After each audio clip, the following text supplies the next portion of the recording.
As Dave Van Auken says, the red light is on. What is up, everybody? Aaron the Dog back with another edition of Aaron the Dog Talk. I'm back with actually a repeat interviewee of mine, repeat friend at this point, I would refer to him. Not Aaron Cruz, it's Aalon Cruz. We almost have the same name. We're basically twins. We're basically brothers. How you doing, Aalon? I'm doing good, man. It was funny is I noticed how on your we have the display name it says Aaron. Yeah, everybody calls me Aaron because I have two A's in my name. So you get worked out perfectly. Yeah, you're welcome. You're part of one of the greatest Key and Peele sketches. So it's a good way to decipher good people just in general. If they know about 100%. Aaron, they're at least going to be a decent time. But I've actually had somebody say that to me while I was in the cage. It's actually after I fought Steven Garcia. Yep, and great fight. Literally right after I finished him, I hear this dude in the crowd. You know how like it's weird when you're in the cage. You hear certain things, but most of the time you don't hear anybody. Hold on. I don't mean to interrupt you, but I do not know what it's like to be in a cage. I know. You take that, but go ahead. Tell me what it's like because I do not. Most of the time, you don't hear anything outside of the cage. You hear your coaches, or you just hear your opponent, and you don't hear your coach, which is not a good situation. And then like sometimes things from the crowd you'll hear like it'll be random. And I remember being in the cage right after I finished him, and then I hear this dude go, "You go, Aalon," and I knew exactly where he was. And I pointed to him, and I was like, "Yeah, man, I love it." And that was at the Apex, correct? No, that was at back in the day. That was Jackson Wink Fight Night. That was before I got to the convention. Right, yeah. For NFC, and that's then right. I got you. Yeah. You've been around, man, and you're getting back into it here.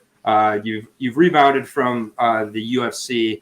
The UFC defeats there, and you rebounded really well against a very impressive guy in your new weight class of lightweight. How did you feel at lightweight against a really good guy in Matt Mooney, who I really actually respect quite a bit, very aggressive fighter? Yeah. What were your thoughts on your last performance? You're looking really, really healthy at this weight class. I'm seeing some veins now and muscles, which is weird to say from Aalon Cruz. I know, right? Just like the skinny, skull looking man. The skinny. How does he make him 145? Why is he doing this to his body, man? Now, what are your thoughts on the weight class move? And overall, Fury, I'm a huge fan of Fury. So I think it's a fantastic organization. It's run properly. Tons of incredible competition through there. It's one of the organizations I break down anytime there's a fight, like for real. And it's plenty of amazing. So what are your thoughts on your first fight with Fury, your new weight division? Yeah, man. I mean, it's great being up a weight class because obviously I can eat more. Right. I can eat more, and then I can also put more muscle on and lift, a lot more because it's like I've been fighting at 45 since I was 20 years old. And so I'm 32 now. So for 12 years, I've been at 145, and I've always had to I could never get too big. I couldn't lift too much. I couldn't eat too much because I had to kind of stay at a certain range so that I would be able to make 45. Right. And, it was easy when I was 20 years old because I was only walking around at like 158, 159. And so like a 15-pound cut was nothing. And now, I think the heaviest I got at 45, which my last fight at 45 was up to like 185. And it just got too much, Now, I'm able to put more muscle on, like I said, and it feels nice to be stronger and be able to do things like, that I couldn't do before. And just kind of like fill out spots in my body that just never really had muscle or, the strength that I do now.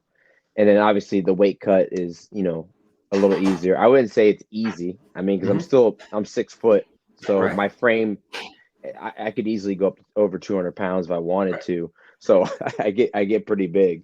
Right. But the weight cut's a lot more manageable, and I do it the right way. So it makes it easy for me to do. And then as far as like the Matt Mooney fight, I mean, it was fun because, he was 6-2. He's finished a lot of his fights, TKOs. I think he had like 3 or 4 triangles on there, a few arm bars. And I know his arm bar was nasty. Like he has a really good arm bar. So the thing is like, that's one of the things that I thought like, if anything that he could catch me in, it could be like getting caught with something dumb, like being over, because I'm very aggressive when I do my ground and pound. If you watch any of my old fights, anytime I'm on top, aggressive Absolutely. ground and pound, Mhm. and almost to the point so that like I get myself in some like kind of sticky situations. Like I'll end up in a triangle. I usually get out, and I end up in an arm bar, and I get out. But he has a really good arm bar, so I couldn't really, I just had to make sure that I was just postured up the whole time, and I didn't really give him the option to throw that arm bar, which he tried. Yeah. And I shut it down. He actually caught me with a little bicep slicer. And I don't really know if anybody can notice, but he actually caught me with a really good I bicep noticed cutter. that. And I just started hammering fist. Yeah, Like, I let's saw go. how quickly you went to those strikes. Yeah. Yeah, it was funny though, because after the fight, I was like grabbing my arm, and I'm like, why is my arm sore? I was Yeah. like, what happened? And I was like, and I watched the video back, and I was like, oh, that's what happened. Okay. So Yeah, yeah, it was. I noticed that. yeah, Yeah, it and was. he's a big guy too. So Huge. so for 55, fighting the higher end of the weight class, it was good to get that feeling in there. And How did you feel? How did it feel physically? Your opponent? Did you notice that 10-pound difference? no, not at all. Nice. I think only because I'm pretty big for lightweight, or as a lightweight as well. Right. So to me, it really didn't feel any different than being at 45. I still feel strong. At 45, I felt pretty strong, and at 55, I feel pretty strong as well. Yeah. So it just doesn't. I don't know, it didn't really feel any different. But then again, I mean, the fight wasn't very long, and we didn't do a lot of like, tussling and grappling, right? Like we kind of stood, and he ran in. I stepped out, and then he shot, and then I was just basically on top the whole time, just punching. So there really wasn't a time that I could like, feel his real strength for very long. And this kind of an easy segue. It can go into your next fight, which is taking place on the 31st of 27th of March. I apologize. So many fight dates in my head. But I can't wait. I'll definitely be breaking down the fights. And you're facing Derek Campos at this fight. This is as veteran gets. I was going to say most likely in this fight, you're going to go a little bit longer than 3 minutes. He does often get finished, but it seems to be later in the fights. He obviously has gone to decision. This is going to be his 41st fight. I believe this is probably the most experienced guy you've faced. What does it change your mindset going in against a guy with this many fights? Or is it just, what's the difference between going against a guy with a less experience, like Euros Medic, or as opposed to a Derek Campos? Does it change your preparation from a fighter's standpoint? No, preparation's always the same. I mean, this camp I've done a lot more one-on-one focus work, like a lot of mitt work with my boy Vince McGinnis at Kaizen, which I work there as well. And specifically for Derek, like normally it's kind of like I'm always just doing stuff for the general broad range of fighters. And this camp has been like a solid, like we're doing things specifically for him, or not even like to counter anything that he does, but just things that I want to do to him, in the fight. And him being so experienced, like if anything, it just, when I get back to the UFC and I'm trying to go out there and I need to murk him, right? I need to go out there and destroy him, because I'm planning on being either in the UFC or Bellator or whatever it is, hopefully after this fight. And so beating a guy like that and like dominating a guy like that, obviously it gave me the confidence to know, man, this dude's fought Tricky Pitbull, AJ McKee, Daniel Strauss. He's fought in Bellator 15 times, and he's got all these fights, and he's tough. He's not just fighting; he's beat some of these guys. It's not not just all of his losses are to these guys. Daniel Strauss, things like this, and I like the mindset that you have here. You are not the first person to be cut from the UFC. You wouldn't be the first person to come back to the UFC, right? Well, and we've had quite a few of these fighters doing extremely well lately. Julian Erosa. There's many, many other fighters that I'm blanking on right now. But Julian, I love Juicy J. Constantly gets doubted for whatever reason, and I'll take it to the bank. I'll take it to the bank. And I said this off air, but MMA is an imperfect sport. I do believe that the setbacks are for a reason, and it shows a lot in the fighters. That's why I really respect a lot of these fighters with these, records, even like Tim Elliott, for example, last week, 12 losses. He says in an interview, he's like, I am not really the best at anything. If anything, I'm the best at losing, I guess, in the UFC. I mean, I don't know. And what he meant by that is that he takes the losses and moves forward with them. And I mean, this last weekend, he bust the Russian Tagir Ulanbekov, who everybody and their mother was picking. Fight too. Dropped him. I mean, he's getting better, and it's just like really, really got to be great for someone like you to see, in your position. And I like that you're not shying away from taking tough fights. The Mooney fight was a very tough fight. This fight's tougher, and you're going in, if destroying Campos is something that very few people have been able to do, if any. So I think it's going to be a really great fight. I'm really looking forward to that. And I do think that, you're going to be on Fight Pass. It's going to be on a Sunday, correct? Sunday, very Sunday, which is another thing I love is when organizations carve out a day for themselves. Like Bellator messes around, they move around, and then they go against the UFC some weekends for whatever reason. And with Fury, I love the Fury Sunday after the UFC Saturday. I think it's catching on more and more. And I mean, you just look at top to bottom the talent in these Furies. I mean, you're at the step before the UFC, and you're where you seem really focused. I had spoken to you before about a little alarm regiment that you had done. I'm curious. Did you get rid of that? I don't even do it. I didn't even do it. I actually have a new thing. It's not really a regiment. That's fine. That's my own naming of it. But what's kind of your mental preparation like? Yeah, I don't know. Like I'm so enveloped recently, I guess, in the training, and just I don't know. My mentality is just completely different. And a big part of it was weird because like I went to go train my boy Tony Kelly. I went and stayed with him for a week to help him get ready for Randy Costa. And I don't know, something about being around Tony and just like listening to his mentality and how he talks about his fight coming up, and when he's working out, he's doing things. It just like clicked with something in me.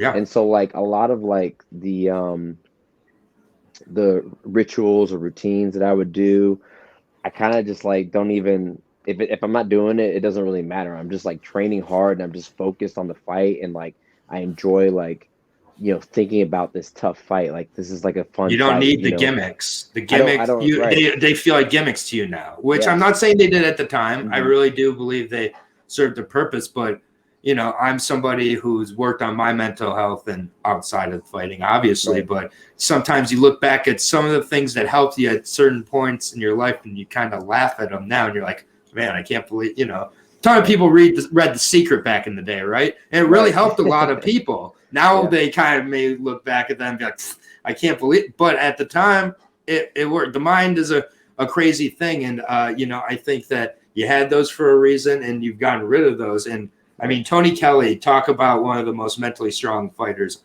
I've seen in the octagon. Another guy completely counted out against Randy Costa, a guy with and that was a fight that it was just pure grit and the more skilled guy, no offense, was Randy Costa. That's not what MMA is always about. MMA is about so much more than that. And, Tony driven across country. I mean, all of it was covered. And it's just like, these are all excuses that for Tony don't seem like they were. And, I'm not going to dig and ask what specifically you spoke about, but, I think that's pretty powerful stuff there. And I mean, I just think the biggest thing like that I got from him is his conviction on like how much he believes in his talent and his skill set, and I don't want to say, well, I guess I could say like it's kind of like he's always feels like he has like a chip on his shoulder, and it's because of, like you said, like people count him out, which Tony's good. Like I mean, I move with him. He's mentally strong. He's well rounded, and he's game. He's like one of the most game people I know. So I understand the whole thing of people counting you out. And I think he really takes that and uses that to really drive him. And that's why he's so mentally strong. Yeah, and and I do believe the best in the world have a chip on their shoulder, whether it's legitimate or not. It's irrelevant. It's about what the effect it has on you is. And I mean, there's going to be plenty of people who are going to point to when Aalon Cruz makes his return to the UFC and is like, oh, the guy who got shut out by Eurosmet. Yep. You're going to know these things are coming. I'm not going to dance around it. You lost as bad as you could, and you're still standing, man. You're still fighting. You didn't run away from it. You took care of yourself. You had made adjustments, and you're back. And that's it. I mean, I think it's not how you start. It's not the tough times that last. It's the tough people that do. And I just, 100%. I look forward to, seeing the rise, the redemption of Aalon Cruz, because I love a great story. I love a good, as Joe Rogan says, I love a good fuck up story or whatever he says, and then gets his shit together and gets back in it. And, I mean, you're a fantastic individual, Aalon. I really am loving what I've been able to hear tonight. And, I said it right away when you showed up. You look very, very healthy. Like, you really do. I'm like, you're like, it's like you're maturing into a young man in front of us at 32 years old. I finally as a fellow 32-year-old, by the way, I just, a lot of the things you said tonight really, also clicked with me. I'm a businessman. I run my own business, and a lot of my things with my business kind of clicked around the last year or so. There's a lot of just maturity that goes on at this stage in, I think, life. And as a fighter, I can only imagine as everything's going a million miles an hour.